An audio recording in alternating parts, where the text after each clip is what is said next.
Hi, this is the POCO X3 GT and I'll show you how to change notification sounds on this device. So open first the settings, then scroll to the sounds and vibration.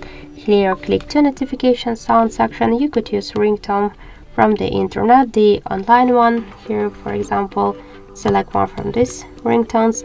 Or also you could switch it to profile, tap to ringtones and to select one from the default sounds. Then just tap to apply, select this ringtone, tap to OK. Now we could see that the ringtone applied successfully. So let's go back to the sound and vibration settings and we could see that we just successfully changed notification sound on our POCO X3 GT. So that's it. Thank you for watching, and if you find this video helpful, leave thumbs up and subscribe.